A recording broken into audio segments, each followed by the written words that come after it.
Oh, do you remember when Trump described his beautiful love letters with Kim Jong-un? You know, after he referred to him initially as Little Rocket Man, which is the kind of thing you want to call a foreign adversary if you're a mature adult running the largest, or at least the most economically largest GDP and nuclear armed democracy on earth. You'd want to do that. But in any case, it changed from there. And Donald Trump, of course, got played by Kim Jong-un like he did by Vladimir Putin. Kim Jong-un wanted a meeting for credibility, and Donald Trump gave him that at the DMZ. But it was the in-between. It was the love letters. Oh, the love letters Donald Trump talked about. If ever you were wondering whether Donald Trump's mother or father loved him, I think you could figure a lot out from the love letters.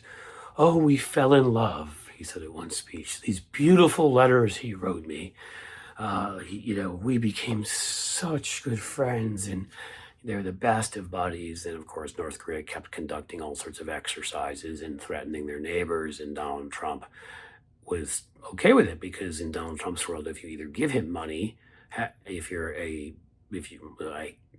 trouble saying this, I'm sorry, have sex with him, if you give him power, or if you give him the adulation he's craved since he was a little child, because no one has ever loved little Donnie Trump, and with good reason, because he's a sociopath and an ugly, ugly, terrible person. Lawrence O'Donnell on his show caught something that was actually really interesting, which is the love letters that Donald Trump bragged about are the things that tipped off the archivists that he wasn't turning in his presidential papers. So if this jackwad could have shut up about his lovely relationship with Kim Jong-un, the backs and forth, the chocolates, the secret flowers, and the Snapchats that just went poof and disappeared in the middle of the night. God knows how many ways these two lovely men communicated and told each other their unabiding feelings for each other. But Donald Trump kept saying publicly he got these letters, and then when the archivists received Trump's materials, there were no letters. And they were like, as any good archivist would be, like, WTF, where are they? They're supposed to be in here. And that, according to Lawrence O'Donnell, it seems, he's done some reporting here, is what tipped them off that there were all sorts of things that were not being delivered to the archives.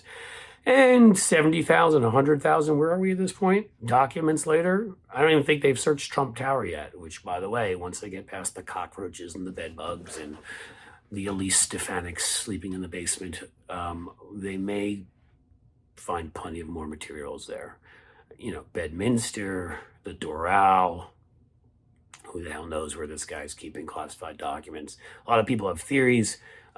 Michael Cohen's theory was that it was to protect him. Michael Cohen, his former lawyer. And I think absolutely. I mean, the guy is a mobster through and through. He kept these documents so that if the government prosecuted him, he could threaten to release them. But that's only part of it. I'm sorry. There's too much smoke. There's fire. You don't just hand Jared Kushner, the idiot, $2 billion for his new fund. You don't just rent out numerous floors of hotel rooms in Trump Tower, or Trump's DC hotel, his former DC hotel. You don't just have these LIV, Khashoggi murdered sponsored events, golf events at Trump's properties. Trump makes a lot of money, obviously, off of all of that. They're buying something. And in 2019, if you go back and look, Trump was arguing that we should loosen the sort of vice we had on what nuclear technology we were willing to share. And then the one country he named he'd like to share it with, of course, was Saudi Arabia, to which even the Republican foreign policy establishment lost their minds and pushed back. I think anybody who thinks he hasn't either already transferred materials or intended to is fooling themselves. What he intended to transfer to Putin for money, or Xi, or any of the other leaders, who knows? But that would be my guess, is that he was looking to protect himself and, of course, looking to make money, two things that Donald Trump cares about in life. The third thing would be Barron. I'm just kidding. He couldn't give two S's about Barron. Final thing, just to bring it back where it started. Love letters with Kim Jong-un, that little weird, murderous, vicious, evil dictator. That's how it all started, because Trump couldn't keep his mouth shut, which is such a usual Trump pattern, isn't it? He gets himself into trouble because he just can't shut the F up. Sorry if you're noticing I'm trying to curse a little less, so we'll be a little more advertising friendly here. But there'll be times where I'll let them fly. Guys, if you like this, subscribe, please, if you haven't. We are over 7,000 subscriptions in 3 months. I consider that incredible. I'm really excited. Share with everybody you know who might like this. Share it on your social media. Say nice things. Or, if you don't want to, you can say not nice things. Comment, and you can find me at Cliff Schecter. That's at Cliff Schecter, CliffSchecter on Twitter. Thanks for being here.